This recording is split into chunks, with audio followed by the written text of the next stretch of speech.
So first coverall then is for St Augustine. We're going to straight to this slide. So the top first box, we need to establish Augustine's background. So before Augustine, we need to know what Constantine did for Rome. So please put the title in the top box. Before Augustine was Emperor Constantine. Christianity has not always been very popular. Under the emperors of Rome, being a Christian was punishable by death. They fed people to lions. We're quite familiar with that with films. This all changed under the rule of Emperor Constantine. Constantine adopted Christianity in AD 312, giving it a different status in the Roman Empire. Christians were given positions of wealth. However, and this is an important point, and you'll see why later when we start to bring in more of Augustine's background, Constantine created a society of pluralism. What I mean by that is he did not insist on people being Christians, instead he promoted tolerance of all views. So Emperor Constantine there's actually a statue outside York Minster, so you can see him there, because he is recognised as somebody very, very important that welcomed Christianity to society. So was Augustine and Emperor Constantine the same person? Oh no, totally different person. Totally different. So Emperor Constantine was the person ruling and Augustine grew up under his ruling. Okay. Yeah.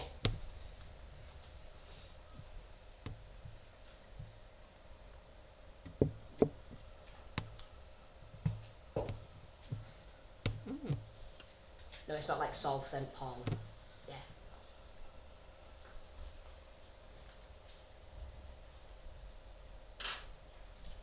Go on. Is the Bishop of Milan and is it St Ambrose? That same person, the St Ambrose and Bishop of Milan are the same person, and St Paul, yeah. Yeah, okay. I was just double checking. Oh, yeah, so that's coming up in a bit, yeah.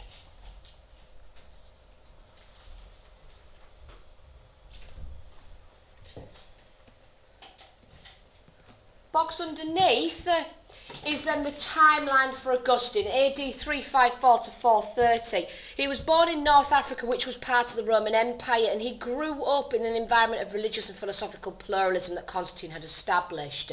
So he grew up in quite a fluid society where a lot of views were acceptable and promoted. However, his mother, Monica, was a devout Christian, and this was the views that she enforced onto Augustine, and so she shaped an awful lot of Augustine's beliefs. Even though they were from a poor background, Augustine showed promise at an early age, so his parents sent him to school. This is unlike people like Plato. Plato was from a very wealthy background, therefore he got the opportunity to go to school. Aristotle was the same. He was from a wealthy background, got the opportunity to go to school. Augustine was different. Augustine was from a poor background. He wasn't from an affluent, politically well-standing family. He was from a poor background, which meant that because he showed promise at school, promise at an early age, they were able to send him to school. He loved rhetoric, which is similar to philosophy, and loved student life even more. Augustine was no wallflower.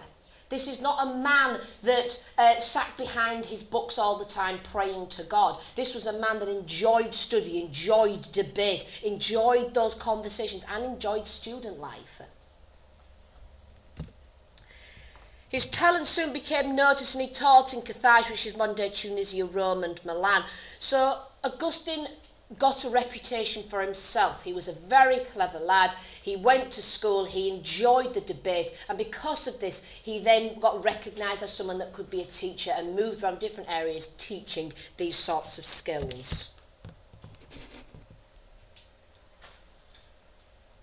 What was he teaching? He'll have been teaching, like, philosophy.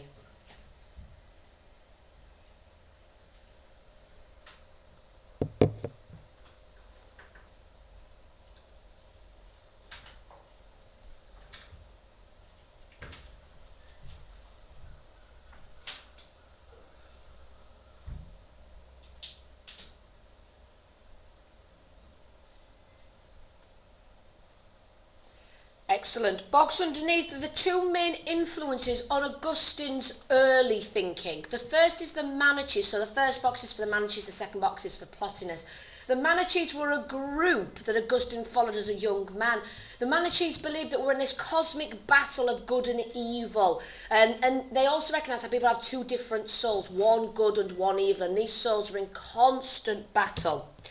The soul, they argued, is part of the kingdom of light, but trapped in the kingdom of darkness because of the appetites of the body. Who does that sound very familiar or very similar to?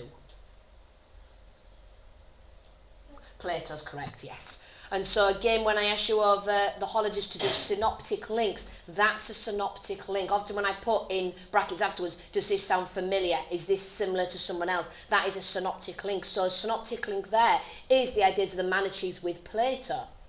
And so this idea of the soul in the kingdom of light being trapped in the kingdom of darkness is very, very similar to Plato's ideas in the Charioteer, etc. So they are high-level synoptic links. The Manichees also looked to the role model of Jesus. However, mother was not pleased. That is not a quote from his mother, though. Augustine's mother was not pleased that Augustine was following a group that did not promote the Christian values.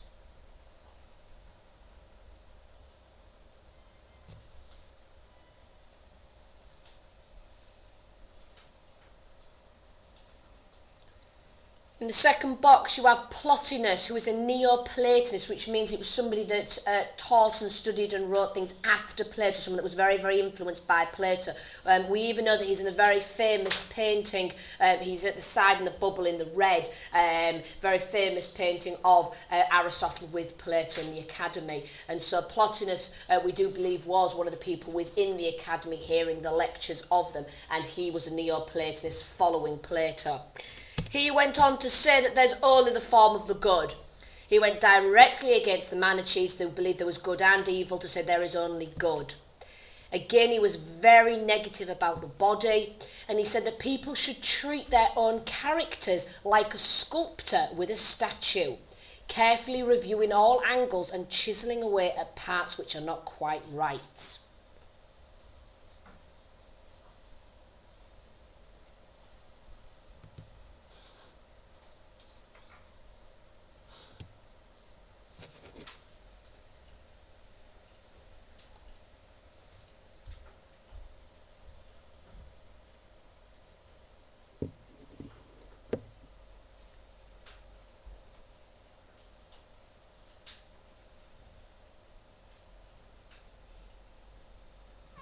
Now I need you to think very, very carefully about this one.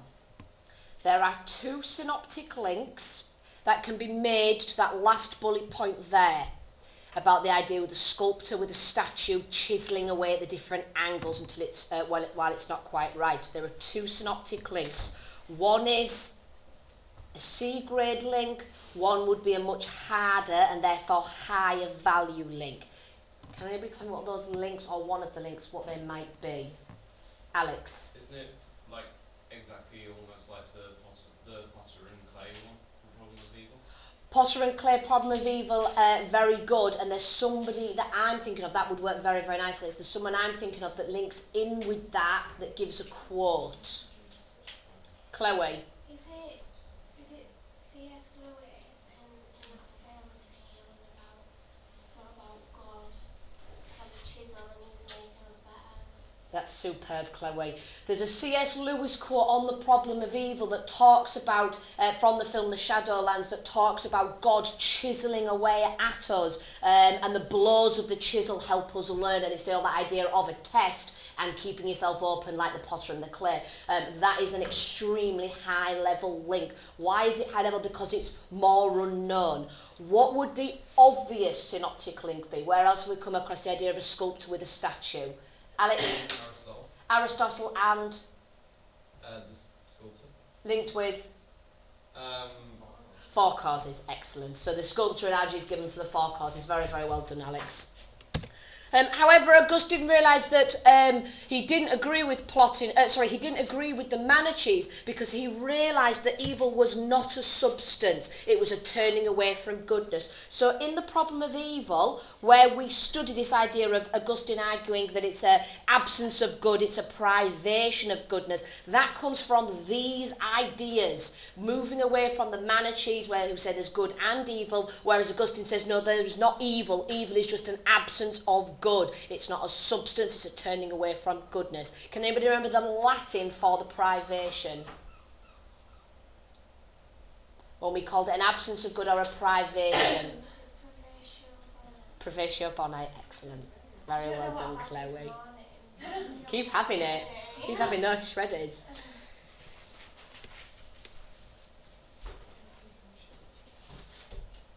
Excellent.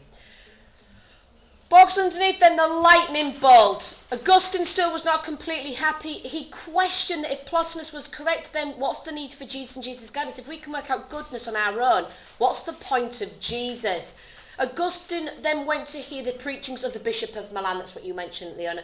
The Bishop of Milan, who later became known as St. Ambrose, who influenced Augustine to renew his interest in Christianity. So it was St. Ambrose, not his mother, it was St. Ambrose that said and really reignited Augustine's flair for Christianity.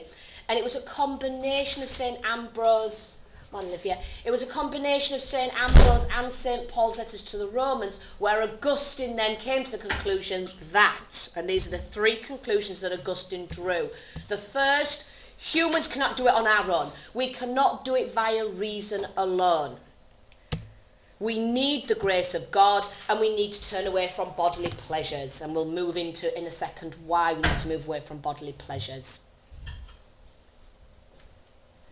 So just so that you know, the first couple of boxes, even into the Manichees and Plotinus, they aren't things to focus on, they aren't paragraph themes, they are just things to drop into an answer to help you understand where Augustine has come from and why Augustine draws the conclusions that he does come to. The lightning bolt, this slide, is when you actually start getting some of the content of your exam papers, but you need to be able to see where Augustine has come from to really understand how things fall into place. So how Augustine argues that evil is an absence, not a substance. That's the moving away from the Manichees. You need to see how he's come back to Christianity from St. Ambrose and St. Paul. And then his core focus was those three things at the bottom. Humans cannot find it on their own. We need the grace of God, which is coming later on this PowerPoint, but that's just basically how God shines upon you, takes a likening to you, God's love, and how we have to turn away from bodily pleasures.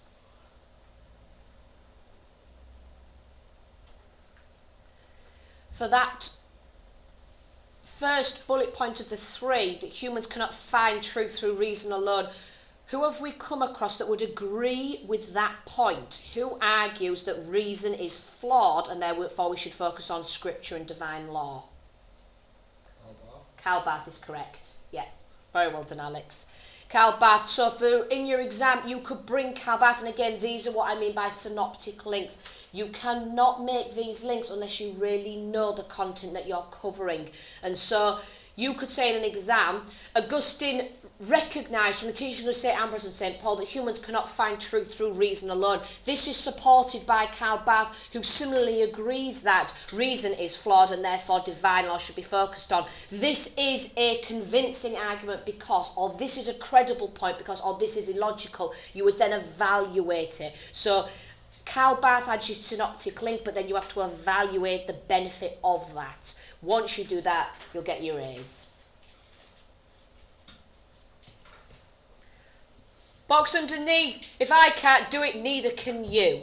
At 32, Augustine became a priest, then a bishop. This was more under sufferance than actually wanting to. It was his congregation, so the people in his church, when he was priest, that said, "Oh, go on, become a bishop, Augustine," because basically when you're a bishop, you have an awful lot more power. And so they wanted Augustine to become bishop. And Augustine never looked back, well, maybe a little. At his conversion back to Christianity, he had a mistress who lived with and a child. He'd been with this mistress a lot of years and they had a child together. However, mother told him to give up his mistress and marry someone else. She had someone else lined up. It's believed that she was quite a young girl, but this is nothing uncommon in them days. And Augustine went, no way, I am not marrying her. I'll just won't marry anybody and I'll just become celibate.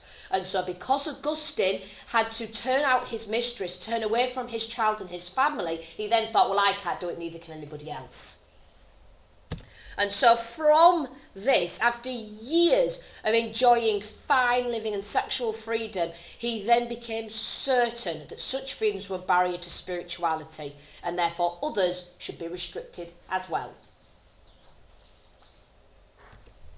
Augustine didn't share Constantine's tolerance of other religions and philosophical views. Instead, once in a position of influence, he ordered the destruction of non-Christian places of worship. This is where the Constantine link comes in. Constantine promoted a society of pluralism, of religious tolerance. Augustine went, psh, no, don't think so. It's my way or no way. And so he destroyed places of non-Christian worship. He also persecuted heretics. That was anybody that had a different view to him. And he had the power to do this.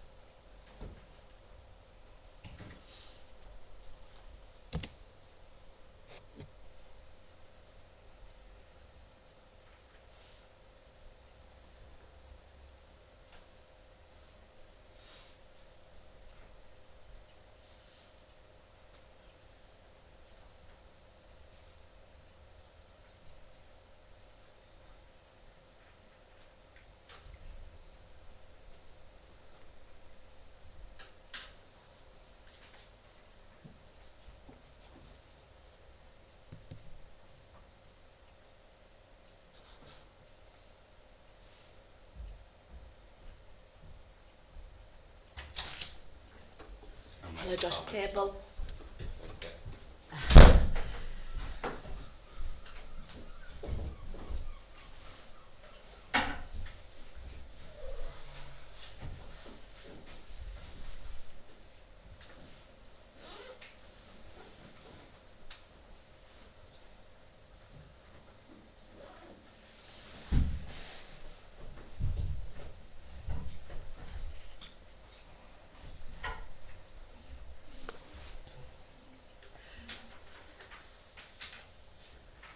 Okay, so the two boxes underneath is when we move into the important territory now. This is when we look at before and after the fall. You could get a specific question on your exam, on this. So you need to now really focusing on this idea of the human nature and will before and after the fall. So critically it says human nature before the fall. To what extent did human nature change before and after the fall? Evaluate. You get the idea. And so this could be a specific part of your question. So before the fall, Adam and Eve lived in a spirit of loving friendship or concordia. This was easy, comfortable, understanding relationship, and also in harmony with living creatures. God made Adam and Eve exactly as he wanted, with that free will, with autonomy, which was the chief characteristic being made in the image of God, the Imago Dei. God commanded them to be fruitful and multiply. God was promoting here an open sexual relationship where they could enjoy sex, enjoy multiplying. Lust was actually a punishment given to Eve after the fall, that she lusted after Adam. So this isn't a lust, this is a sexual freedom, a sexual enjoyment where they were happy to be naked and in a state of perfection. Well, of course, they were in a state of perfection because they were happy being naked, having loads of sex in a completely comfortable and understanding relationship. I mean, who wouldn't be happy? Until Eve took the apple.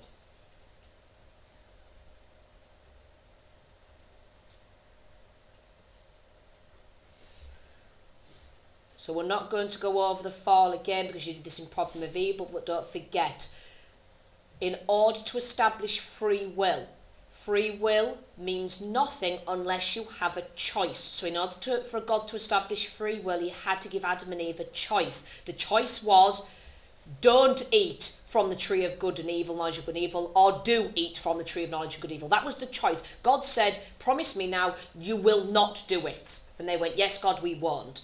Okay, and so they created that covenant, the first promise made between God and man. The snake or the serpent then comes and tempts Eve to take the apple. She takes the apple and then gives it to Adam. So Eve doesn't eat the apple, she gives it to Adam to eat, but she takes the apple in the first place. And because of this, they broke the covenant. It's not the fact it was the apple. The apple is no great big deal. It's the fact they broke that promise, broke that covenant. So after this happens, the fall of mankind, the fall from grace, that's what it means. That's why it's called the fall. After the fall, the existence of evil cannot be from God, who is truly perfect. Evil is here entirely because of the misuse of human free will. We are all tainted with sin. Through Adam and Eve, therefore, are attracted to material goods. Because we are the bloodline of Adam and Eve, because we are seminally present, we are attracted to material goods. We are attracted to things we shouldn't be because we are tainted with sin. Please use language like that. This topic is very much about the language that you use, like tainted with sin, God's grace, original sin. These are words you need to use. Unlike the Manichees' idea of good and evil, there is only one power, God. There is nothing we can do by ourselves to become free from sin. We can only be saved by the grace of God. And so basically now, because of the fall, nothing we do will get us into heaven. Nothing we do will get us back into paradise unless God's grace shines kindly upon us. If anyone has any questions or problems, please do ask. Do you know the bit that says be fruitful and multiply? Yes. Is that a Quote from Genesis, correct? Yes.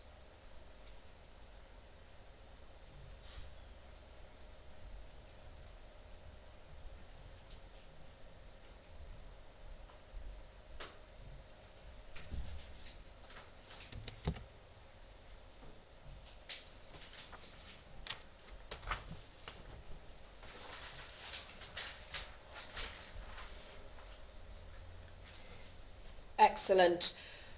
The box underneath is split up like this slide. So the top part of the box is for the top bit, and then the two boxes underneath, one is for cupitas, one is for caritas. So the top thin bit attached is for the top bit of the box, the slide, sorry. Then the two boxes, one is for cupitas, one is for caritas. So for Augustine, it's all about love. Augustine saw human will as being driven by love, which after the fall could put a person in the right direction or the wrong one. After the fall, our fallen nature often inevitably leads people to do wrong. So this isn't even a glass half full analogy. This is a glass is empty. We are always going to choose wrong according to Augustine. And so there are two types of love. One is right and one is wrong. Cupitas is the wrong one. Think of it like Cupid. Cupid being, just think of Cupid as bad. Cupitas is love of impermanent, changeable, earthly things, material possessions. Love of self and selfish needs. It is an egocentric, egotistical love of oneself. People who choose this are ignorant and often unhappy because they've subjected themselves to the laws of the world, which are the human laws of social life. Think of this now like social media we have today. People that are obsessed with Facebook and Instagram, people that glorify their image and themselves and are obsessed with how they look. This is a cupitas love, a love of themselves, a love of showing their material possessions or how they look. Caritas, on the other hand, is the love we should focus on. This is the Latin equivalent of agape. It's the generous love of others. It expresses God's wills of eternal law. It dispatched through virtues like prudence, fortitude, temperance and justice, and it leads to spiritual happiness.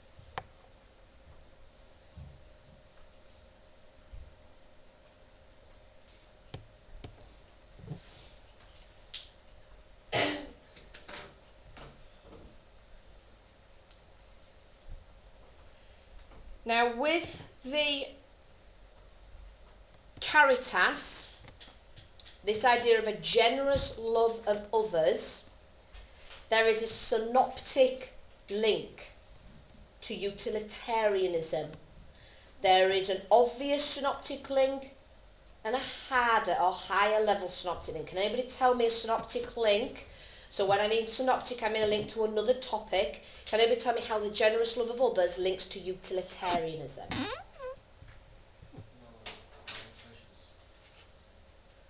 I have no pleasures. How are you linking it, Kyle?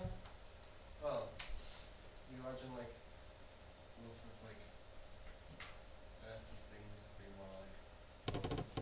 You could make it work. I see where you're going with that. You could make it work. There's more obvious links. So there's more obvious ones. Leona.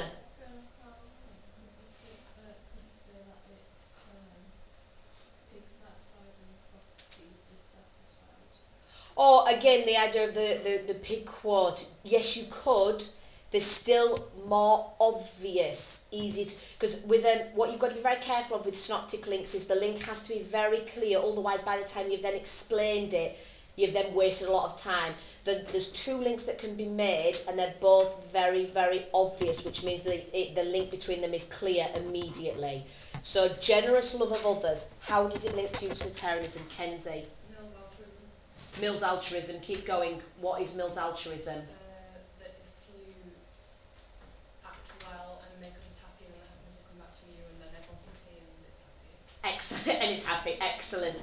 Can you remember, Kenzie, Mill presents something, and that's part of one of the three.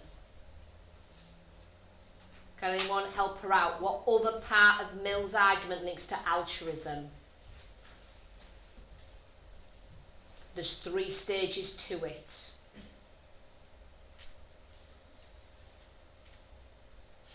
All right, let's go with this. Bentham has one, Mill has one, and it's part of Mill's. Principle of utility, very, very good, Kenzie. So Mill's principle of utility, and again, you need to be learning all this, you need to be revising all of this. Mill's principle of utility is happiness is desire, it's desire is an end in itself, and the happiness of others increases your own happiness. So in an exam, that is the extremely high level link.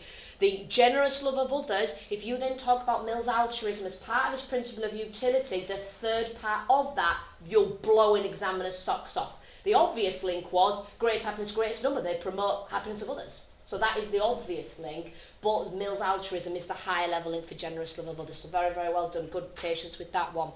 As far as the third bullet point down, the expression of God's wills of eternal law, where have we come across the idea of eternal law before? Natural law as part of his what? Hierarchy of laws. Hierarchy of laws. Excellent. Whereabouts in the hierarchy of law is it found? Top. Brilliant. So again, with the expression of God's wills of eternal law, you can bring in there the hierarchy of law from natural law and say how the eternal law is God's mind, because that again is representing the same idea. We understand the eternal law through the expression of caritas, or for Aquinas, the expression of divine and natural law together. So again, very, very good links. Well done. Box underneath then is for original sin. You must know this. This could be asked in your exam again. Humanity's sinful nature after the fall. Adam and Eve chose the path of cupitas, and future generations have all inherited original sin. Original meaning first sin, the first sin being taking the apple. Meaning that all humans are sinful by nature and are born that way because we have inherited it from Adam. We are born sinful. Thanks, Adam. Really appreciate it. We are now in a state of ignorance and an inevitable consequence of chasing cupitas. So because we are constantly chasing this selfish, greedy love, we are living in a state of ignorance. We are beyond rescue. We can't be helped other than through the grace of God through Christ. Christ and the grace of God are the only ways we can be now saved. If people could achieve goodness through their own efforts, then Jesus' sacrifice was unnecessary. However, you also got to remember that Jesus was meant to have died for the sins of everybody to wipe the slate clean, so why are we still being punished for Adam and Eve? So again, you might want to discuss that in your answer. Please summarise this as best as you can. Augustine saw the human will after the fall as being divided. People still have the God-given ability to reason and to recognise right from wrong, but we just choose wrong because we're corrupted. So we have the chance but we never do it right anyway. Because we are tainted by sin, we live in a state of ignorance, we follow cupitas rather than caritas.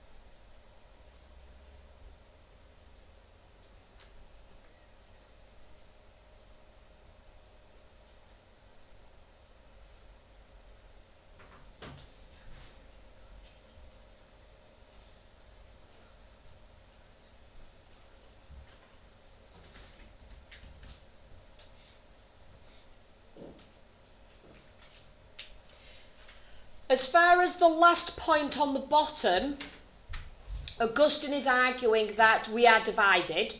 We have the ability to choose right using reason, but we tend to choose wrong. Who argues the complete opposite of that? That we can use our reason to work out right and wrong, and we usually choose the right thing rather than the wrong thing. Who argues we always choose right rather than wrong? Chloe? Aquinas. As far as the synderesis rule, very good. Synderesis rule being what? Do good and avoid evil. Very well done, Chloe.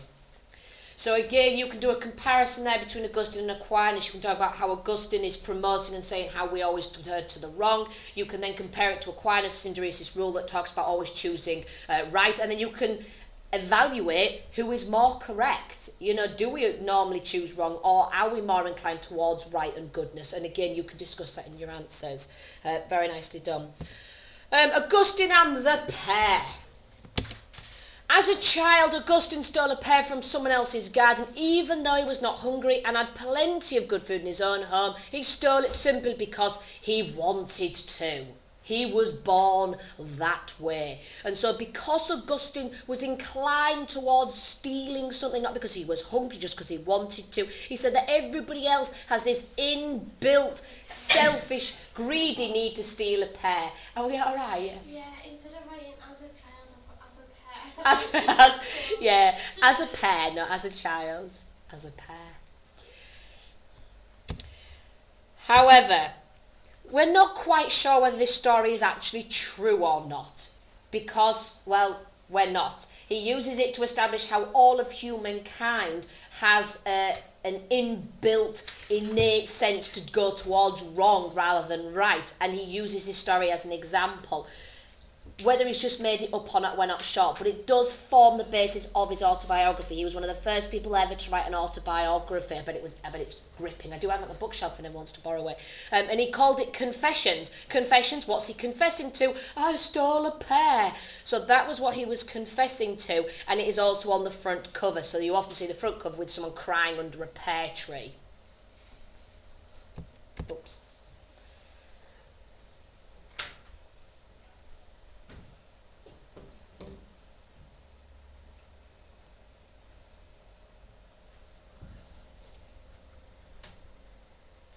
Doing really well. There's only 3 slides left, but there is quite a lot on the slides to go yet. So 3 slides left.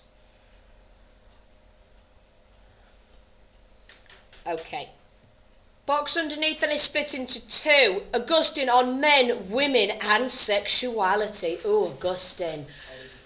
It is split like that. So you have the first 3 bullet points in the first box, and then women get their whole own box. So first 3 bullet points is to the first box. Augustine argued that humanity is sinful. Yes, we get it, Augustine. We get that we're sinful.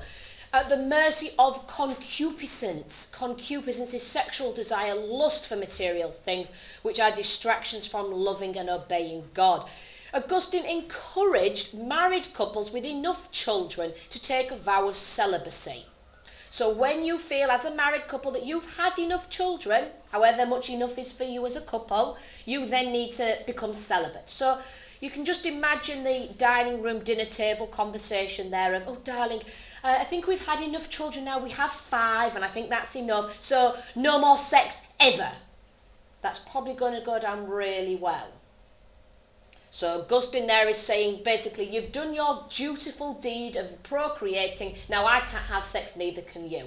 Augustine's whole argument is focused upon this sexual desire, and how sexual desire is bad, and therefore we should focus on other things. He's just a bit obsessed with sex. And it might just be because he had to get rid of his mistress and he wasn't allowed any. Augustine, now Bishop of Hippo in modern-day Algeria, never lived to extremes, enjoying good meals and conversations, but never indulgent. He also remained pure of will, not allowing women to visit his own house, not even his sister. I don't know what he was going to do with his sister, but not even his sister was allowed to visit his house. Yes. When you become celibate, is it turning away from sex or like marriage and like? No, everything, because in marriage you should be having sex. So because he wasn't going to marry the young girl that his mother had found, he then said, I'm not going to marry. And because he wasn't going to marry, he then cannot have sex. So celibacy kind of comes as an after. So, for example, monks like Aquinas don't get married, therefore cannot have sex. So it's more of an after thing of when you decide that you're not getting married, therefore sex isn't part of it. Whereas if he was married, then sex would be part of that relationship to procreate. But you should only have sex to procreate. So if you, again, like the celibate bit there, if you don't want to have any more children, you shouldn't be having sex. Yeah. Box to the side on women. Augustine was a lot more sympathetic towards women, really, it's true, compared with other thinkers of the time. He did not see women as weak or as evil because of the sin of Eve. He believes that all people are created equal in the image of God. However, he did believe that women, whilst not inferior, do take passive roles in the house, and men are the decision makers. This is punishment because Eve made the decision of taking the apple, therefore women always make the wrong decisions, therefore men should now make the decisions because of the one decision that Eve made. And so it then is in the Bible, your desire will be for your husband and he will rule over you. Man is in charge because Eve made the decision to take the apple. Why? Adam didn't make the decision then to say, no, Eve, I am not eating the apple. Put the apple down, woman. Why he didn't then say that as a decision maker is unclear. But because Eve took the apple in the first place and Adam never said anything, Adam still is the one that should therefore be in charge. One must follow political authority and keep focus on the destination, which is the city of God, heaven.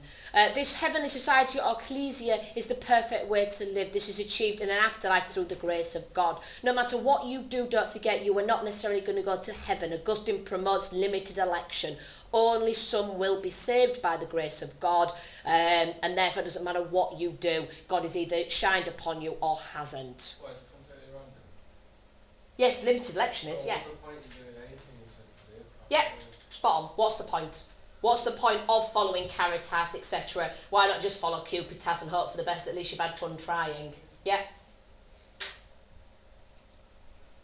That's one of the points in the evaluation on the last slide, yeah. Spot on, Kyle.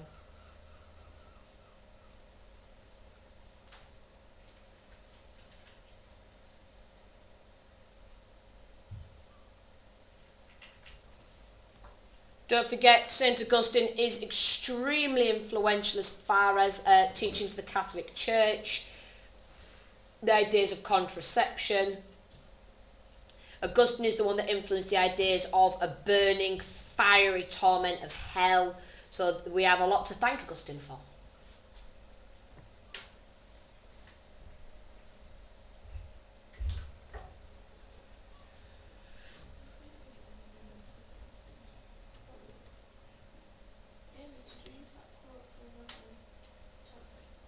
Do we or could you? We probably, if we have done that quote before, it will be in gender and theology. So it'll be in Mary Daly, where we've come across that idea of your husband will rule over you. We'll have covered it in Mary Daly if we have done it before, yeah. Or if we haven't, you can use exactly the same ideas in that topic. It's fine. Last slide then is God's grace. This is what we really need to know as well. So this topic is split into kind of like the fall, the original sin, and the grace of God. These are kind of the themes of what they might ask you in the exam. If they ask you on the grace of God, you still do the fall. If they ask you on the fall, you still do the grace of God. So they still all interact together. The only way for humanity and God to live harmoniously again is through God's grace. Can't even get my words out now. God's grace is the generous giving of God's love. Even though we don't deserve it, God still shines upon us because God's nice and we're not. God's grace is the only thing that can save people from eternal punishment for their sinful nature. He rejects that human reason acts of kindness earn a place into heaven. You cannot earn it, you have to be elected. Instead, the grace of God is found through Christ or Jesus. Like many thinkers, the summum bonum is the aspect of God seen through such things as evil being a lack of goodness, distancing us away from the supreme goodness of God. So the summum bonum, or the highest goodness, Kant speaks about this as well. The summum bonum is an idea that's been around for a lot of years. This isn't a Kantian idea, it's just an idea that Kant has developed further in his understanding. So the summum bonum is often seen as a heaven idea of a highest goodness.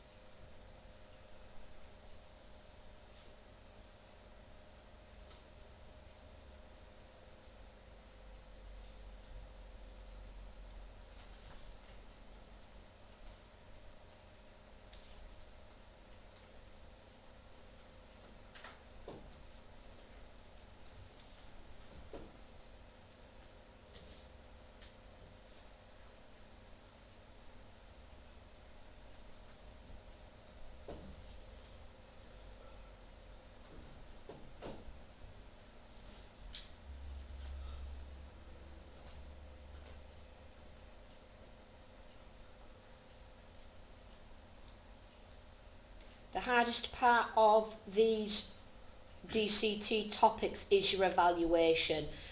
Your questions will promote some sort of discussion or evaluation. You just have to pick a side. This is not something that you are going to maybe necessarily feel passionately about, but you just have to pick a side and then just argue it. You have to find some way of evaluating and arguing these points. This PowerPoint, of course, will not get you very far as your evaluation. You have to do, it's what you do with it that gets you the marks. Final slide, final two boxes. Small boxes for the strengths, bigger box for the problems or the weaknesses. The strengths, Augustine was extremely influential, especially over the views of human nature, sin and temptation. Augustine was also realistic. He recognises that we are tempted, that we do have weaknesses, and he uses his own examples as ways for us to understand this. Whether his own examples are true or not, again, we're not sure.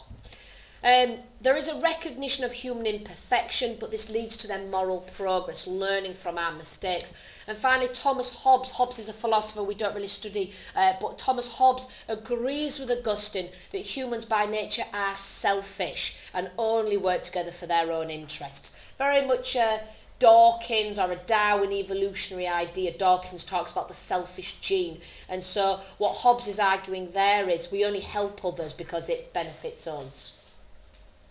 Don't forget, just mentioning Hobbes is not a valuation. You have to say whether it's right or wrong or fair or not.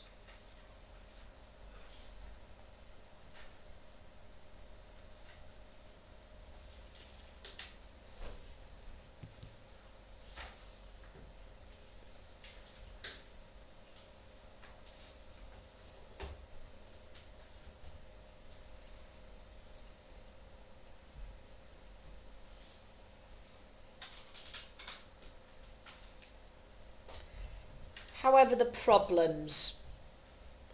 The whole argument is based on Genesis, which many Christians, not even atheists, scientists, whoever it might be, Christians themselves don't take literally, do not take propositionally. They believe it as a metaphorical story about the relationship between God and man and the stewardship between man and creation. They do not take it literally. And therefore, Augustine, who does take it literally, there is a difference in belief there. Many people accept evolution and natural selection, that we haven't all descended just from Adam and Eve. And therefore, we can't be punished for something our ancestors did because we are bloodline, because many people believe we are not the bloodline from Adam and Eve. It's quite unattractive as well. It's unattractive, it's unjust, and just difficult to reconcile Augustine's ideas with a loving and forgiving God. How can God love us and make us all equal in his image and still punish us for something Adam and Eve did? The first mistake made by the first man, then we're being punished for it still today. Is it forgiving to be eternally punished for Adam and Eve? It was one mistake. They made a mistake. Get over it, God. Why are we still being punished for it today? And is it fair that the only redemption is then through God's grace and pre-elected decision? Is it fair that only if God's grace shines upon you will you then be saved? And what's the point of christenings? Christenings are meant to take away your original sin so that you can start life fresh. How then do we still have this? Maybe it's just because we still always turn to the wrong decisions or the cupitas. But the whole point of Christian is to remove that original sin. Is there any point trying to be good? That's the point you made, Kyle. Isn't sexual desire healthy and not sinful? Should it be seen as something shameful and impure? At the end of the day, before the fall, God was quite happy that Adam and Eve went forth and multiplied. He promoted sexual freedom. Maybe it's because after the fall, lust came in and other things came in, so maybe that's why they tried to control the sexual pleasure and seen it as sinful. Maybe it's just because Augustine himself was allowed to do it and then wasn't able to do it. Rousseau, another philosopher, argues people in general are good and wants to defend, we want to defend the weak and promote societal equality. So people are good. We do want to help society. And finally, John Locke argues that people are born tabula rasa, meaning we are born blank slates. No good, no evil, nothing innate. Blank slates upon which the world will imprint goodness. Well done, everyone.